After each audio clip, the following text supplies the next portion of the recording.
오늘 우리에게 주시는 말씀은 마태복음 28장 16절서부터 20절까지 말씀이고요. 설교의 제목은 모두를 위한 복음, 모두를 위한 삶입니다. 갑자기 왜 마태복음 28장 오늘 본문을 읽을까? 왜냐하면 여러분들이 이 본문을 딱 읽으면 무슨 설교를 할지 다 아셔요. 전도하자는 얘기구나, 선교하자는 얘기구나, 전도, 선교 할 때마다 28장, 마태복음 28장 이 말씀을 읽습니다. 그래서 교회 뭔 일이 있나 생각해 보니까 그렇지, 단기 선교한다고 바자회를 했어요. 그러니 단기 선교가 한다고 이 설교를 하는 건가 보다. 예, 맞습니다. 맞아요. 또 그러고 보니까 올 한 해 우리 교회 표가 증인되는 교회입니다. 그래서 이 설교를 하나 보다. 예, 맞습니다. 그리고 뭐가 또 있습니까? 뭐 또 더 특별한 건 없습니다. 하지만 오늘 이 말씀을 우리가 다시 한번 확인하는 이유는요, 우리에게 주신 주님의 말씀, 그리고 우리의 삶을 명하시는 그 명령들을 다시 한번 분명하게 들어야 우리가 살아가는 삶의 방향이 잡히기 때문입니다. 전반기가 끝나고 하반기, 2023년 하반기가 시작됐어요. 인생의 하반기, 2023년의 하반기라는 게 그렇게 특별하게 중요하지는 않습니다, 사실은. 하지만 오늘 이 시간이 중요한 이유는 오늘서부터 우리의 삶이 늘 그렇죠. 오늘서부터 우리의 삶이 주를 기뻐하시는 삶, 주를 기쁘시게 하는 삶, 그리고 주가 인도하시는, 또 주가 명하시는 그 삶으로 오늘 우리가 주 앞에 귀를 기울이고 주를 따라야 되기 때문입니다. 어쩌면 주님이 우리에게 주시는 명령에 대해서, 인도하심에 대해서 우리가 조금은 오해했던 것, 그리고 때로는 기대하지 않았던 것들, 그 말씀들을 들어야 될 필요가 있습니다. 오늘 마태복음 28장 16절서부터 20절 말씀은 특별한 계기가 있어서 전도대회 때문에 하는 말씀은 아니에요. 오히려 그런 것 없이 이 말씀이 들려질 때 어쩌면 더 이 말씀이 힘있게 우리에게 들려질 거라고 생각을 해서 오늘 이 말씀을 우리가 함께 듣고 또 은혜를 나누려고 합니다. 오늘 우리에게 주어진 마태복음 28장 여기 있는 이 말씀을요, 사람들은 지상명령이라고 합니다. 지상이라는 게 이 땅 위에라는 그렇게 이해해도 되긴 됩니다만 가장 지가 그거예요. 지고지순할 때 그 지자입니다. 가장 최상의 최고의 명령이라는 그런 의미로 지상명령이라고 이 말씀을 이해들을 합니다.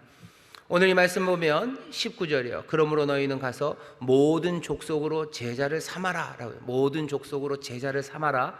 이게 명령입니다. 명령문은 여기에요. 제자를 삼는데 방법은 세 가지입니다. 하나는 가서예요. 가야지 되겠죠. 어디론가. 그 다음에 또 하나는 세례를 주는 겁니다. 그리고 또 하나는 가르치는 거예요. 이런 설교 많이 들었습니다. 여기 19절 20절을 문법적으로 보면 여기 있는 명령문, 주동사는 하나요. 제자를 삼아라. 앞에 분사가 하나 붙는 거예요. 가서. 그리고 또 하나는 세례를 주고 가르쳐서. 제자를 삼아야 되는구나. 제자를 삼으라고 하시는구나. 제자를 삼기 위해서는 가야 되는구나. 제자를 삼기 위해서는 세례를 줘야 되는구나. 제자를 삼기 위해서는 가르쳐야 되는구나. 이거 우리가 계속해서 들었던 말씀이에요.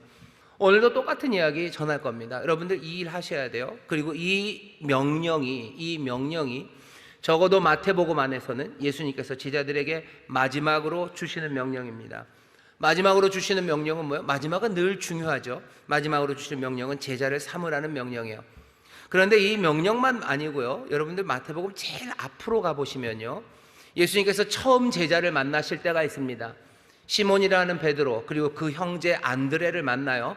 베드로와 안드레를 만나는 장소가 갈릴리입니다. 그게 마태복음 4장이에요. 오늘 여기 28장 말씀도 처음 시작이 어떻게 돼 있죠? 11제자가 갈릴리에 가서 예수의 명하시던 산에 이르러. 여기도 어디입니까? 갈릴리입니다. 같은 갈릴리예요. 마태복음의 제일 마지막에 예수님은 갈릴리에 계셔요. 갈릴리에 서서 이 제자들에게 명령하십니다. 제자들을 처음 만났던, 첫 제자를 만났던 것도 갈릴리입니다. 갈릴리에 서서 제자들에게 하셨던 이야기는 다른 이야기 아니에요. 뭐라고 그러셨죠? 말씀하시되 나를 따라오너라. 명령은 나를 따라오너라. 그리고 약속을 주십니다. 내가 너희로 사람을 낚는 어부가 되게 하리라. 내가 너희를 사람 낚는 어부로 만들겠다고 약속하셨어요. 어디서? 갈릴리에서입니다. 마태복음 중간에 있는 많은 이야기들, 예수님의 가르치심, 예수님이 병 고치심, 귀신을 쫓아내심, 그리고 또 놀랍게도 십자가 지시고 부활하신 그 모든 이야기들과 사건은 예수님께서 이 사람들을 사람 낚는 어부가 되게 하겠다고 약속하신 그 약속의 말씀대로 이들을 사람 낚는 어부, 사람의 어부가 되게 하시는 거예요. 예수님 그 약속을 지키십니다. 뭐 어떻게요? 가르치시고 귀신 쫓아내시고 또 병 고치시고 십자가 지시고 부활하시는 이 모든 구원의 사건을 이 제자들로 하여금 쭉 지나게 하면서 사람 낚는 어부, 사람의 어부가 되게 하셨어요.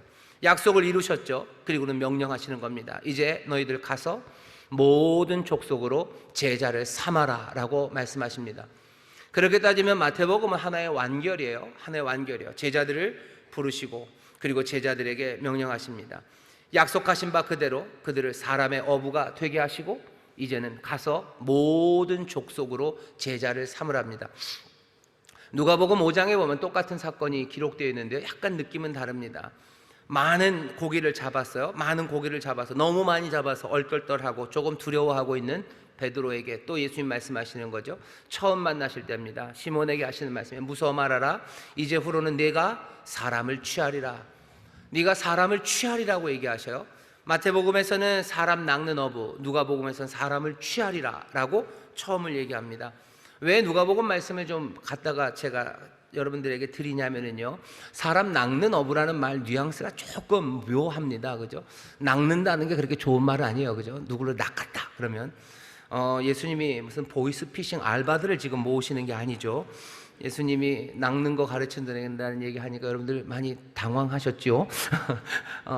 낚는다는 말이 사실은 마태복음은 없습니다. 그냥 사람의 어부들이라고 되어 있어요. 사람들의 어부들이 되게 하신다라고만 되어 있지 낚는다는 말은 없습니다. 그러니 낚는다는 말이 갖고 있는 여러 가지 부정적인 뉘앙스들은요, 여러분들이 다 빼셨으면 좋겠어요.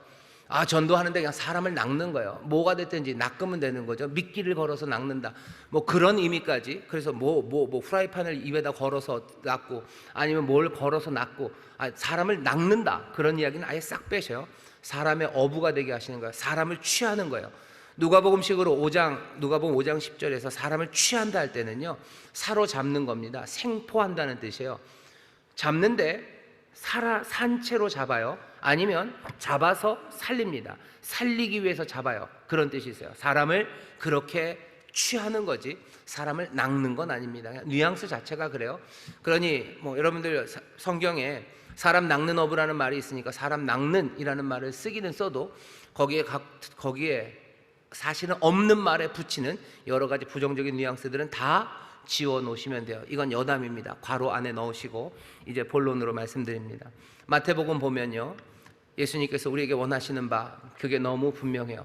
예수님의 제자들에게 원하시는 바는 너무 분명합니다. 약속하시고 이제는 명령하셔요. 그 일을 이루시기 위해서 그 모든 은혜를 이 제자들에게 보이시고 경험하게 하시고 누리게 하셨어요. 그리고는 어떻게 해요? 제자 삼으라고 하십니다.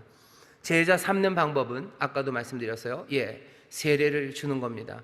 세례를 주는데 어떻게 줍니까? 세례를 아버지와 아들과 성령의 이름으로 세례를 주는 거예요.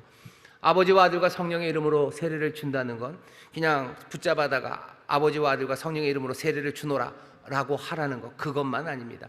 순서 틀리면 안 된다. 아버지의 이름이라고 꼭 얘기해야 된다. 아들의 이름이라고 아니, 그런 무슨 주문 이렇게 꼭 말해야 되는 그 말하는 방식을 알려주는 게 아닙니다. 아버지와 아들과 성령의 이름으로 세례를 준다는 건 그런 뜻이에요. 세례를 준다는 건 죽고 사는 거죠. 이 사람을 죽이는 거예요. 그리고 이 사람을 살리는 거예요. 이 사람을 새 사람이 되게 하는 겁니다. 무엇으로? 아버지의 이름으로 새 사람 되게 하는 거예요. 아버지의 이름으로 어떻게 새 사람이 됩니까? 아버지의 이름으로 새 사람이 될지어다. 그러면 끝인가요? 아버지의 이름으로 세례를 준다는 건 아버지 이야기를 하는 거예요. 아버지 얘기합니다. 어떤 아버지? 전능하사 천지를 만드신 하나님, 우리 아버지에 관한 이야기예요. 천지를 만드신 이가 우리의 아버지시다라는 이야기를 하는 거예요. 우리가 그분의 아버지, 그분은 우리의 아버지, 그분의 자녀일 수 없는 우리, 아니면 원수 같은 우리를 하나님의 아버지가 어떻게 우리의 아버지가 되셨는지를 이야기하는 거예요. 우리를 향한 용서를 얘기하는 거예요. 우리를 신실하게 기다리셨던 그 기다림의 사랑에 관한 이야기예요. 우리에게 좋은 것 주시기 위해서 무엇도 아끼지 않으시는 아버지에 관한 이야기예요. 그 아버지가 생생하게 사셔서 우리를 자녀로 부르시고 우리를 기다리신다는 이야기예요. 그 아버지의 이야기를 말하는 겁니다. 그 이야기 안에서 사람들은 죽어요. 어떻게 죽어요? 그 이야기 안에서 자기의 모든 못나고 악한 삶들은 죽어요. 거기에서 모든 불안하고 그리고 추하고 누추했던 삶은 죽어요. 그리고 다시 살아납니다. 아버지의 자녀로 살아나요. 아버지의 아들로 다시 일어나요. 그게 우리에게 지금 부탁하시는 바예요. 명령하시는 바예요. 제자를 삼으셔요. 여러분들 가서 모든 족속으로 제자를 삼으십시오. 그러려면 어떻게 돼요? 세례를 줘야 되는데 아버지의 이름으로 세례를 주셔요. 그러려면 아버지 얘기하셔야 됩니다.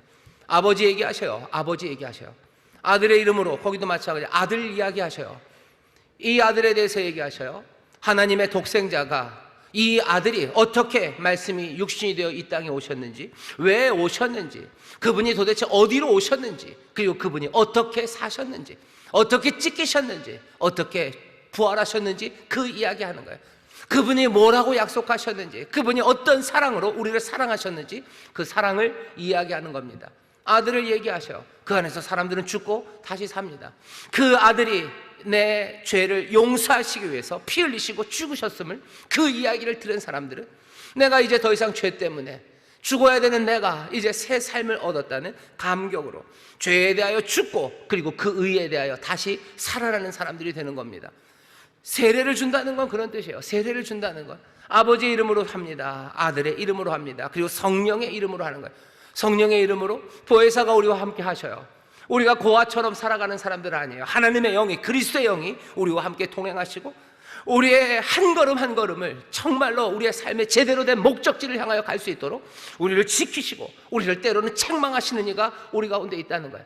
마음대로 살아가는 것 아니에요. 우리를 책망하시는 이가 있어요. 사랑으로 책망하시는 이가 있고 능력과 그리고 그 놀라우신 지혜로 인도하시는 이가 있어요. 마음대로 걸어갈 것도 아니에요. 어떻게 걸어갈지 몰라서 불안해서 발걸음도 못 댈 것도 아니에요. 용기 있게 참된 길을 향해서 걸어갈 수 있는 사람들, 주저앉아있던 사람들이 일어서는 거예요. 방황했던 사람들이 새 길을 걸어갑니다. 죽었던 사람이 살아나는 거, 성령의 이름으로 세례를 받는 거예요. 제자를 삼기 위해서 뭐 해야 됩니까? 말해야 돼요. 아버지에 대해서 말하셔야 돼요.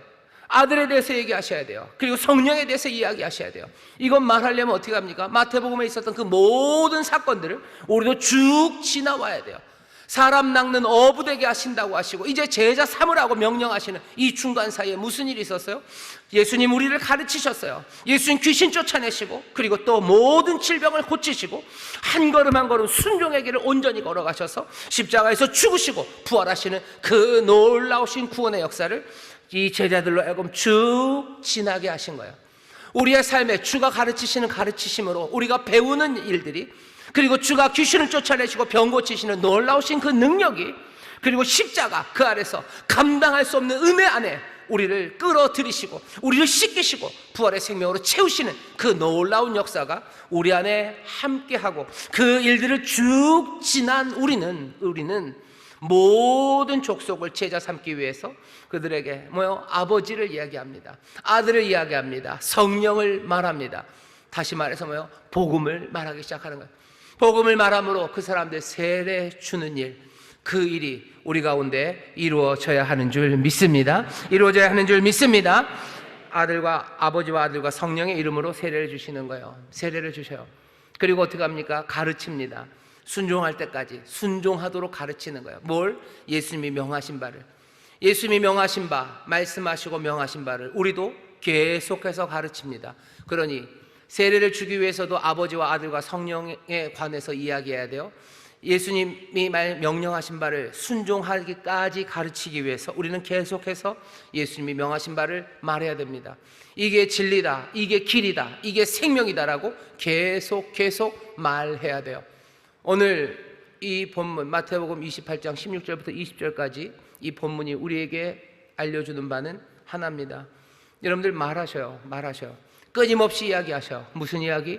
아버지 이야기, 아들 이야기, 성령 이야기, 그리고 예수님께서 우리에게 보여주신 그 길과 진리와 생명에 대해서 여러분들 계속해서 말하셔야 됩니다. 그게 우리에게 맡겨주신 명령이고 또 우리에게 맡겨주신 사명인 줄 믿으시기를 주의 이름으로 축원합니다. 이 일은 그래요? 그럼 우리만 그냥 이 일만 합니까? 이 고생하는 건가요? 아니요. 여러분들 복음이 말해지는 그곳에 하나님의 놀라우신 역사가 시작됩니다. 말씀이 육신이 되는 자리요, 말씀이 하나씩 심겨지는 자리요, 복음이 심겨진 그 자리에서 생명이 나옵니다. 무슨 복음이, 이 말이 심겨졌다고 해서 어떻게 생명이 거둬집니까? 여러분들, 영원한 것은 보이지 않는 것에서 시작되는 거예요. 모든 보이는 것들은 보이지 않는 것에서 시작됩니다. 우리의 복음이 심겨진 곳에서, 그 약속이 심겨진 곳에서 새로운 역사가 시작돼요. 하나님이 천지를 창조하실 때도 뭘로 창조하셨어요? 말씀으로 창조하셨어요. 빛이 있으라 하시니 빛이 있습니다. 여러분들이 아버지에 대해서, 아들에 대해서, 성령에 대해서 말하고 예수 그리스도가 우리에게 보여주신 그 길과 진리와 생명에 대해서 말하기 시작할 때 새로운 세상이, 새로운 하나님의 은혜와 복이 열리게 되는 줄 믿습니다. 열리게 되는 줄 믿습니다. 세상이 그것으로 새로워집니까? 예, 그것으로 새로워집니다. 복음으로 새로워집니까? 복음으로 새로워져요. 복음이 심겨질 때 믿음이 생겨요. 복음이 말해질 때 믿음이 생기고 그 믿음 안에서 하나하나 세상은 달라져 갑니다. 반대로 말하면 어떻게 되죠? 세상이 변하지 않는 건 왜 변하지 않습니까? 사람들이 말하지 않아서요. 사람들이 복음을 말하지 않기 때문에 세상이 변하지 않습니다. 못 믿겠는데요. 여러분들, 움직일 수 없는 증거가 있어요. 어디 있는지 아십니까? 아쉽고 안타깝게도 우리의 삶입니다. 우리의 삶을 잘 보시면 왜 변하지 않습니까? 왜 변하지 않아요? 주 예수를 믿으라, 그리하면 너와 네 집에 구원을 얻는다고 하셨는데 왜 우리의 집에 구원이 임하지 않습니까? 왜 우리의 집에 하나님이 주시는 평강이, 주님이 약속하시는 기쁨이 왜 없습니까? 세상이 변하지 않는 이유, 내 가정이 변하지 않는 이유는 뭐예요? 복음이 말해지지 않아서요. 정말로 그렇습니다. 잘 생각해 보세요. 우리 집에서 아버지 이야기가 들립니까? 하나님 아버지에 관한 이야기가 들립니까? 말해진 적이 있습니까? 아들에 관하여 이야기한 적이 있습니까? 아들을 이야기한 적이 있나요? 아들이 행하신 기적에 대해서 한마디라도 우리 집에서 이야기된 적이 있습니까? 그 아들이 지신 십자가에 대해서, 그 아들의 부활에 대해서, 그 아들이 지금 우리와 함께 하심에 대해서 내 집에서 이야기한 적이 있냐는 거죠. 보혜사 성령님이 내 집에서 이야기됩니까? 누군가가 보혜사 성령에 관한 이야기를 내 집에서 합니까? 내 집에서 성령님이 우리를 책망하신다, 성령님이 우리와 동행하신다, 성령님이 우리를 날마다 새 힘과 용기를 주신다고 누가 말한 적이 있습니까? 이 나라, 이 민족이 이만한 만큼의 교회가 있어요. 수백만의 크리스찬들이 있어요. 이 정도면 세상이 복을 받을 만, 이 나라가 정말로 광명한 나라가 될 만한데 왜 이 나라, 이 민족은 여전히 혼란과 그리고 이상한 편가르기, 아름다운 하모니는커녕 말도 안 되는 정말로 멀미나는 세상이 됩니까? 왜입니까? 뭐긴 뭡니까? 복음이 말해지지 않았죠. 이 땅에서 아버지에 관한 이야기가 들리지 않아요. 아들에 관한 이야기가 들리지 않아요. 무슨 소리를? 교회에서 얘기하지 않습니까? 예, 교회에서 얘기합니다. 여기서 얘기해요. 그러니 여기는 좋죠, 그죠? 여기는 좋죠. 여기도 별로 안 좋으신가요? 여기는 좋아요. 여기는 좋아요. 하지만 세상이 왜 어둡고요? 왜 말도 안 되는 이야기만 계속하죠? 아버지 얘기 안 하는 거예요. 아버지 이야기가 들리지 않아요. 아들에 관한 이야기, 성령에 관한 이야기가 들리지 않아요. 예수님이 말씀하신 길과 진리와 생명에 대해서 아무도 얘기하지 않습니다. 말하지 않아요. 말씀으로 세상을 바꾸신 것처럼 새로운 창조도 뭘로? 말씀으로 이루어질 거예요. 어떤 말씀? 예, 아버지와 아들과 성령에 관한 이 이야기들, 이 복음의 이야기, 이 이야기 하셔야 돼요. 말하려면 말할 거리가 있어야 되죠. 그러니 마태복음 이만큼을 준비시키신 거예요. 제자들은 할 말이 있습니다. 아버지에 대해서 할 말이 있어요. 이 제자들은 아들에 대해서 이제 할 말이 있어요. 성령에 대해서 할 말이 있어요. 정말로 생명과 길이 되는 것이 무엇인지에 대해서 이 제자들, 이 명령을 들은 사람들은 할 말이 있습니다. 그러니 가서 모든 족속으로 제자를 삼아라. 아버지와 아들과 성령의 이름으로 세례를 주고 내가 너에게 가르쳐 지키라고 한 것, 그거 너희들 가르쳐서 지키게 해라. 세상 끝날까지 내가 너와 함께한다. 모든 힘과 능력으로 함께한다. 그리고 염려하지 말고 그 일 하라고 우리에게 전하십니다. 오늘 여러분들 이 명령을, 이 말씀을 정말로 주께서 우리에게 주시는 명령으로 받으시기를 주의 이름으로 축원합니다. 예수님께서 우리에게 원하시는 바 분명합니다. 주님이 우리에게 원하시는 바요, 주님이 원하시는 바 모든 민족입니다. 오늘 중요한 건 마지막에 하신 말씀에 모든 족속으로라는 말을 붙여놨어요. 앞에 처음 시작할 때는요 그냥 사람의 어부들이라고, 사람들이라고만 했어요. 하지만 끝에 오시면서 더 명확하게 합니다. 사실은 앞에 마태복음 4장에 사람들 그러면요 당연히 뭐 이웃들 아니면 유대인들만은 아닐 겁니다. 하지만 그래도 그냥 뭐 우길 수 있어요. 하지만 끝에 오면 더 명확해져요. 모든 족속으로 제자를 삼으래요. 예수님께서 여기 있는 예수님의 제자들에게 명하신 바, 그리고 제자들에게 예수님이 원하시는 바 분명합니다. 모든 민족, 모든 족속에게 복음을 증거하는 것, 복음을 말하는 것, 그것이 주님이 원하시는 바인 줄 믿습니다. 옆에 있는 분들에게 얘기하셔요. 모든 민족에게 복음을 전하랍니다. 모든 민족에게 복음을 전하랍니다. 모든 민족에게 복음을 전합니다. 이게 예수님의 뜻인 건 분명하죠. 예수님의 뜻이기만 한 것도 아닙니다. 이건 분명하게 하나님의 뜻이에요. 하나님의 뜻입니다. 요한계시록 제일 끝에 가면요, 인류 역사의 마지막, 그 마지막이 어떤 모습일지가 그려져 있어요. 마지막에는 모든 나라, 모든 족속, 모든 백성에서요, 셀 수 없는, 누구도 셀 수 없을 만큼 어마어마한 무리가 몽땅 다 하나님의 보좌, 그 보좌 앞으로 나옵니다. 그 보좌 앞으로 나와서요, 하나님의 그 임재, 그 임재에서 누리는 그 영광, 그 충만한 기쁨과 감격, 그 생명을 누리는 것, 그것이 요한계시록의 마지막 그림이에요. 이 마지막이라는 건 목적입니다. 텔로스, 끝이에요. 하나님은 뭘 원하셔요? 세상 모든 나라, 민족, 방언, 백성 가운데서 셀 수 없는 무리가 그 보좌 앞으로 나와 하나님의 영광 가운데 거하며 그 참 생명을 누리는 것, 그것이 하나님이 그리는 그림이에요. 역사는 어디로 갈 겁니까? 그리로 흘러갈 겁니다. 역사는 그리로 흘러갈 거예요. 그러니 예수님께서 우리에게 명하시는 바죠. 내 아버지의 뜻은 뭡니까? 내 아버지의 뜻은 모든 나라, 백성, 민족, 그리고 방언 가운데 셀 수 없는 무리가 하나님 앞에 나오는 거, 그게 내 아버지의 뜻이에요. 아들은 그러니 우리에게 말합니다. 모든 족속으로 제자를 삼아라. 그 일이 이루어지려면 어떻게 해야 돼요? 세례를 줘야 돼요. 아버지와 아들과 성령의 이름으로 세례를 주고, 내가 너에게 명한 모든 것 가르쳐 지키게 해라. 가르치라. 복음 전해라. 그래서 어떻게 해요? 아버지의 뜻 이루게 하라고 말씀하셔요.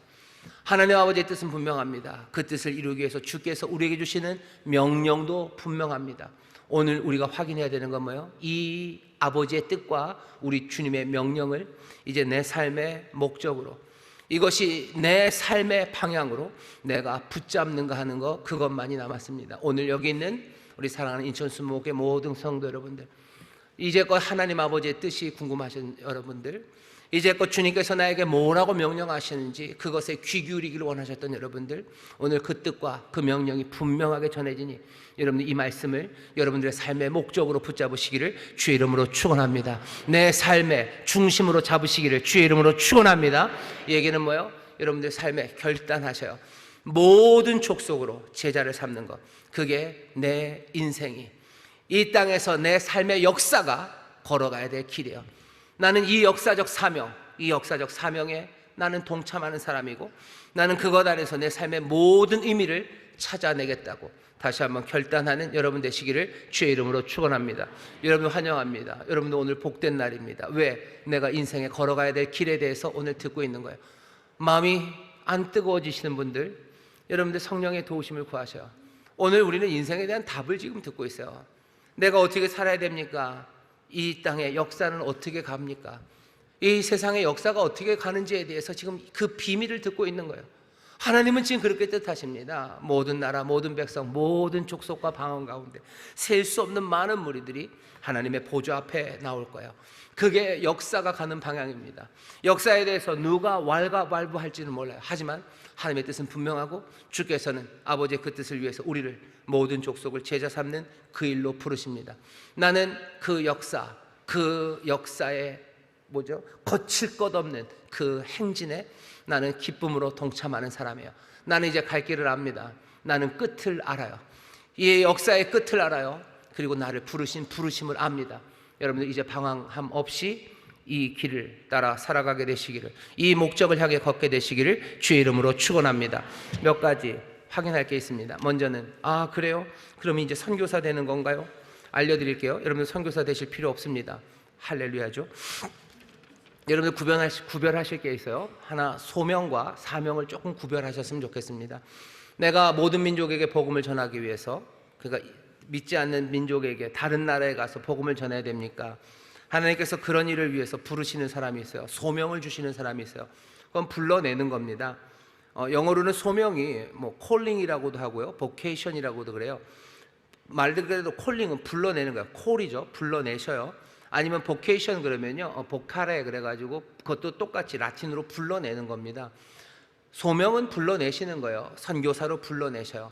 가정주부로 있던 사람들을 하나님께서 보케이션 불러내시는 겁니다. 선교사로 불러내실 수 있어요. 하지만 여러분들 알려드릴게요. 오늘 여기 오신 여러분들 거의 대부분은, 아닌 분들도 있지만 여러분들 선교사로 안 부르셨어요. 안 부르신 게 거의 90%, 95% 이상은 확실합니다. 어떻게 그렇게 자신하냐고요? 믿어주셔요. 여러분들 안 부르셨어요. 제가 딱 봐도 알아요. 안 부르셨어요. 안 부르셨어요. 하지만 분명한 건 여러분들에게, 모든 족속에게 복음을 전하라는 사명은 100% 주셨습니다. 이걸 뭐라 그래요? 미션이라고 그래요. 미션은 보내는 거예요. 보냅니다. 여러분들을 이미 뭔가로 복활해 불러내셨어요. 여러분들을 이 땅에 있는 저 같은 경우에 인천수목회 담임 목사로 불러내셨어요. 저를 선교사로 보냅니까? 제 생각엔 안 보내실 것 같아요. 안 보내시죠? 안 보내실 것 같아요. 그러면은 저에게는 이 모든 민족에게 복음을 전하라는 이 이야기는 저와 상관없습니까? 아니요. 저에게 100% 상관이 있습니다. 모든 족속으로 제자를 삼으라는 이 명령은 저에게는 뭐예요? 이건 사명이에요. 여기 있는 분들도 마찬가지예요. 누군가는 남동공단에서 무슨 사업을 하시는 분이셔요. 그 사업으로 복활에 하나님이 불러내셨어요. 그건 소명입니다. 그 소명자는 모든 민족 제자 삼으라는 그 사명과 상관없습니까? 아니요. 그 사명 100% 그 사명이 있습니다. 우리를 몽땅 다 선교사로 부르지 않으셨어요. 확실합니다. 하지만 모두에게, 모든 민족으로 제자를 삼으라는 그 사명, 그 명령 주신 것도 확실합니다. 여러분들 이 사명을 마음에 품으셔요. 나에겐 이 사명이 있습니다. 나를 선교사로 부르지는 않았지만 모든 민족에 복음을 증거하고 제자 삼으라는 거 나에게 맡겨주신 일입니다. 이 일을 여러분들의 사명으로 받으시기를 주의 이름으로 축원합니다. 여러분들 많이 기도하시잖아요. 나에게 사명을 달라고. 근데 주면 잘 안 받으셔요. 그냥 사명 달라고 기도하는 게 좋으신 것 같아요. 사명을 주면 덥석 안 받으시는데, 오늘 여러분들 이 사명을 여러분들의 사명으로 받으시고 주의 명령으로 받으시고 내 인생의 목적으로 붙잡으시기를 주의 이름으로 축원합니다.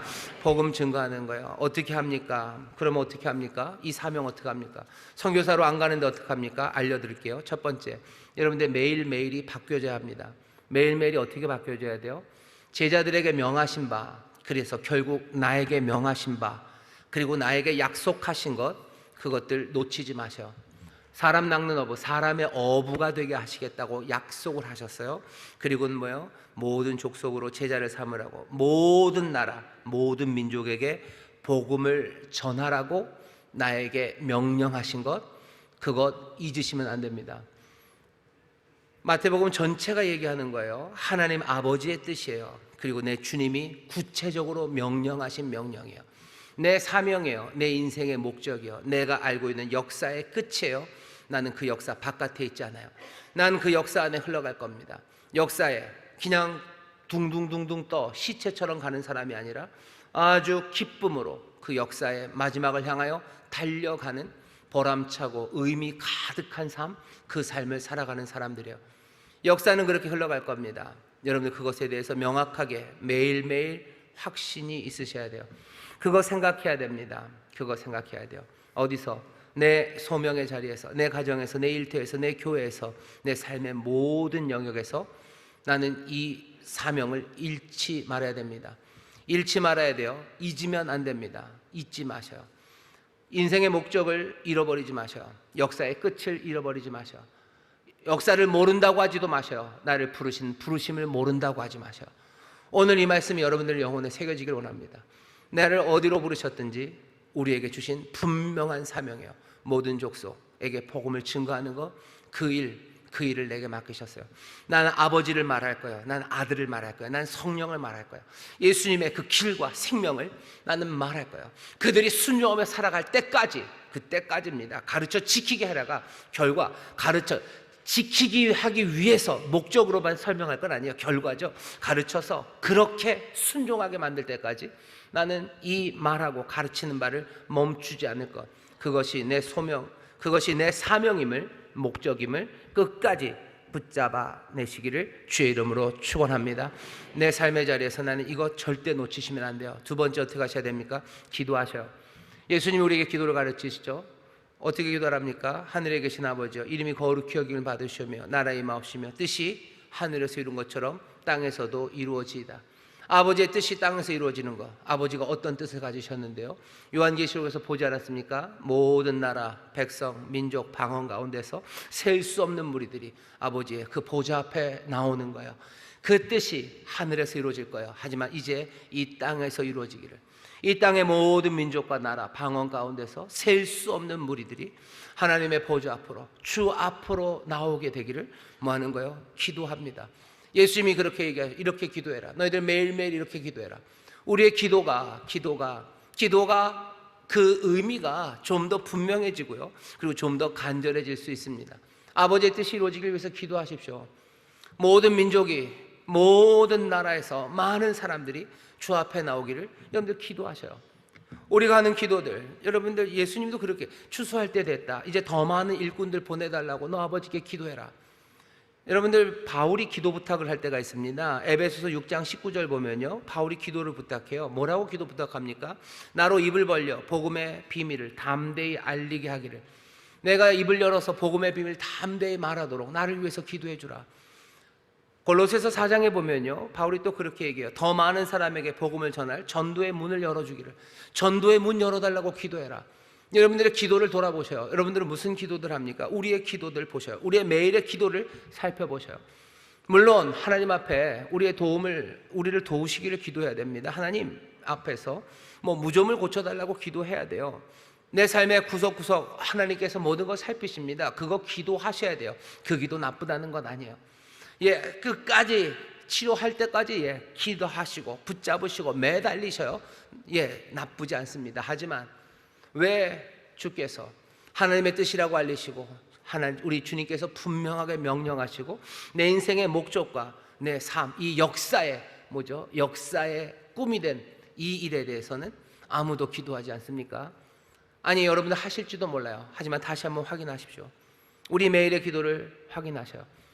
내게 복음의 증거가 가능할 능력 달라고 기도하시고, 아버지에 대해서 말하고 아들에 대해 성령에 대하여 말하기를 원합니다 라고 기도하시고, 내게 은혜를 넘치게 하시고 기적 체험하여 나의 십자가 앞에 세우시고 나를 부활의 그 자리에 세우셔서 나로 뭐 하는 거예요? 이방의 모든 민족에게 복음을 말할 수 있는 사람들, 주여 나를 깨우치셔서 나로 생명의 길을 말할 수 있는 사람들 되게 해달라. 주가 명하신 바가 뭔지, 주의 길 뭔지 나로 깨닫고 나로 말할 수 있게 해달라고, 담대히 말하게 해달라고 기도하셔야 돼요. 내게 말할 수 있는 전도의 문이 열려지게 해달라고 기도하셔야 돼요. 우린 그런 기도 안 해요, 그죠? 전도의 문이 열려지기를 아니라 사실은 속으로 그 문이 살살살살 닫혀지기를 기도하죠. 그런 대로 안 가게 되기를. 차마 말은 못해요. 생각은 그렇게 하면서 말은 안 하고 그냥 딴 기도하는 거야. 딴 기도 열심히 합니다. 좋아요. 여러분들의 구할 바를 구하십시오. 마땅히 구할 바를 구하셔요. 하지만 내게 필요한 게 내 구할 바만은 아닙니다. 내가 구해야 할 바는 내 인생의 목적이 이제 하나님의 뜻과 주님의 명령이 되었으니 내가 구할 바는 뭐예요? 아버지의 뜻을, 주가 명하신 그것을 순종하기 위해서 구하는 거예요. 전도의 문 열어달라고 기도하셔요. 내 입을 열어달라고 기도하셔요. 내 입에 진리를 가득 담아달라고 기도하셔요. 우리의 기도가, 매일매일의 기도가 그렇게 달라지기 시작할 때 우리의 삶의 길들이 달라져요. 역사를 보는 눈들이 달라져요.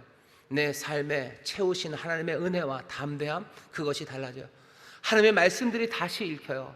매일매일의 삶이 다른 의미로 우리를 쿵쿵 치기 시작합니다. 어떻게 하시냐고요? 매일매일 이 명령 마음에 새기시고 여러분들의 기도가 또 달라지기를 주의 이름으로 축원합니다. 내게 전도의 문이 열리기만이 아니라 보낸 선교사들을 위해서 기도하셔요.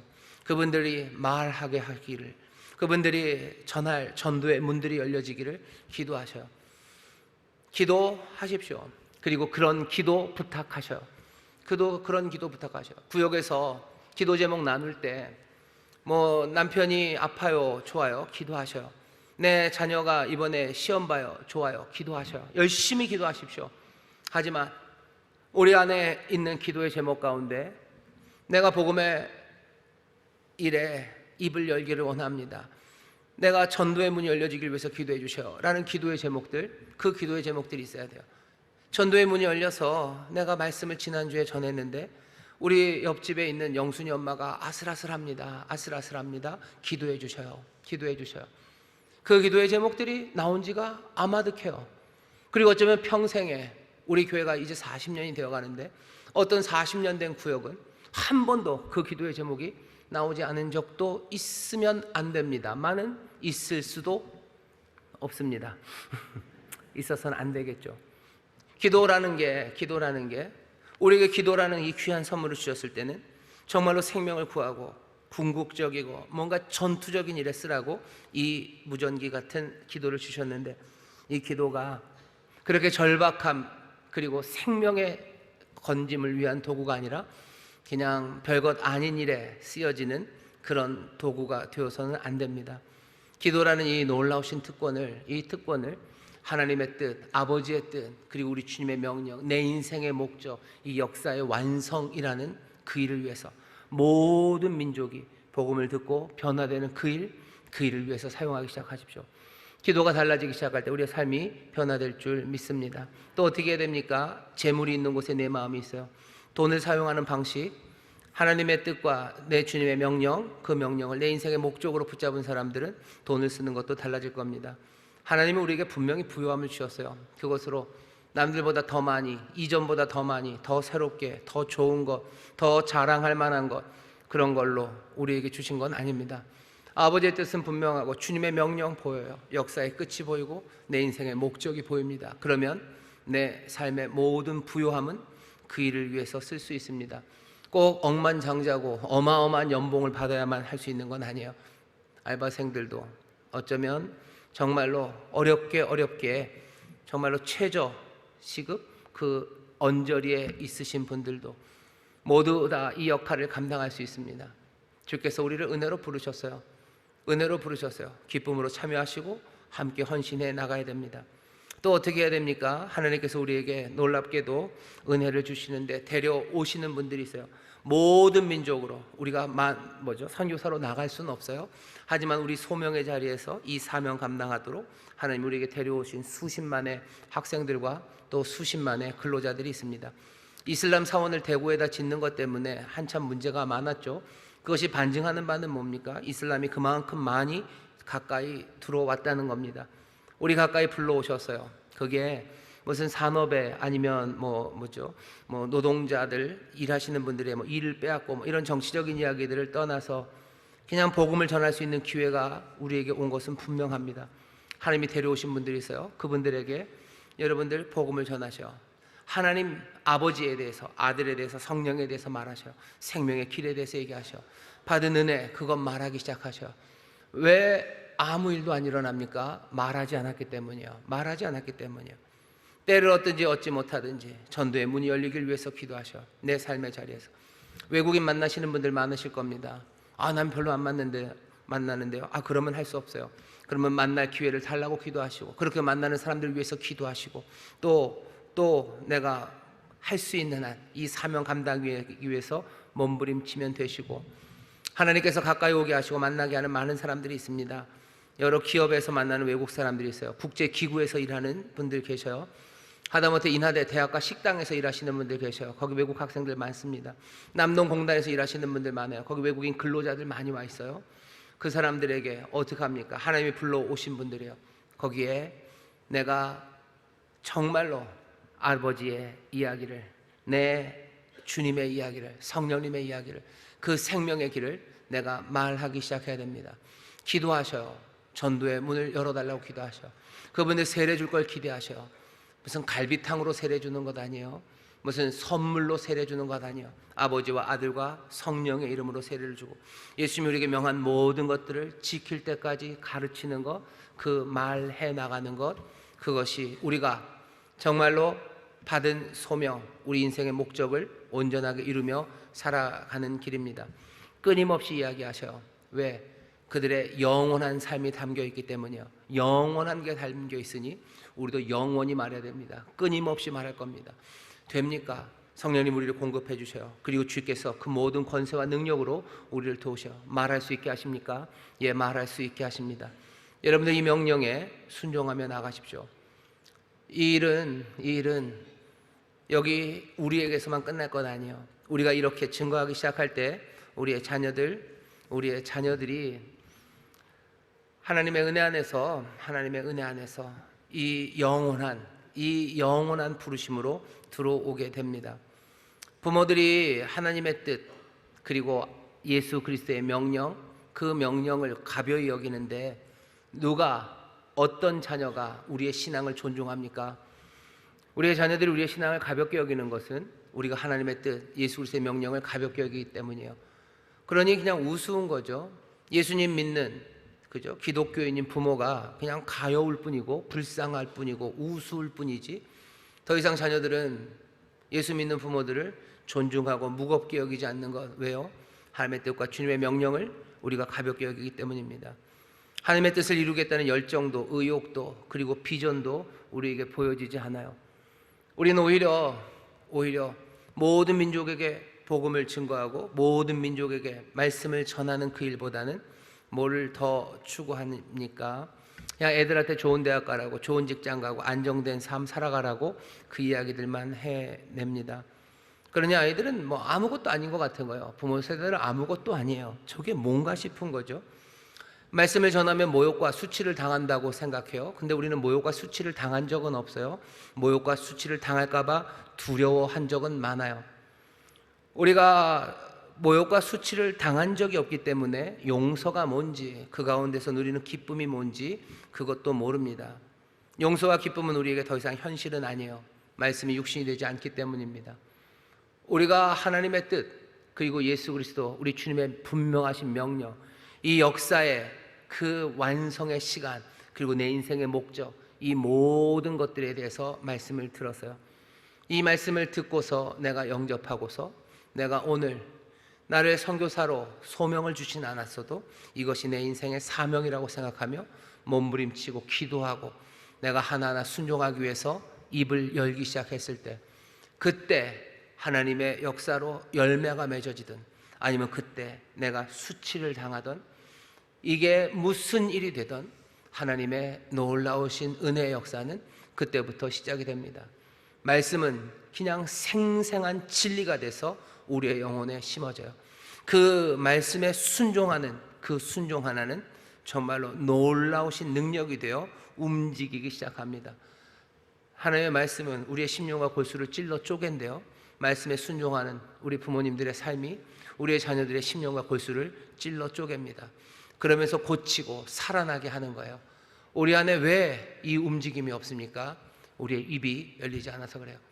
주는 약속하시고 약속하신 대로 은혜를 베푸셔서 우리로 전할 수 있는 사람들이 되게 하셨어요. 모든 권세를 가지신 그분이 갈릴리에서 다시 한번 말씀하십니다. 갈릴리 부활하신 주님, 오늘 여기 서셔서 우리에게 얘기하셔요. 모든 민족에게 복음을 전할 겁니다. 여러분들 이 목표를, 이 꿈을, 이 귀하신 명령을 붙잡아 함께 하나하나 순종하며 나가는 우리 모두가 되시기를 주의 이름으로 축원합니다. 기도하겠습니다. 하나님 감사합니다. 하나님, 우리 아버지의 뜻, 우리 주님의 명령, 역사의 완성, 그래서 내 삶의 방향과 목적이 되는 이 말씀, 모든 족속으로 제자를 삼으라는 이 명령, 아버지 하나님의 모든 나라 사람들에게 복음을 증거하라는 이 귀하고 분명한 명령을 주여 우리가 마음에 받아 정말로 몸부림치며 기도하며 감사함으로 감당해내는 하나님의 사람들 되게 하여 주시사, 정말로 그 안에서 하나하나 새 역사가 일어나며 하나님의 귀하신 능력이 움직이는 아버지 하나님 복된 세상을 보는 우리 모두가 되게 하여 주옵소서. 감사드리며 예수님 이름으로 기도하옵나이다. 아멘.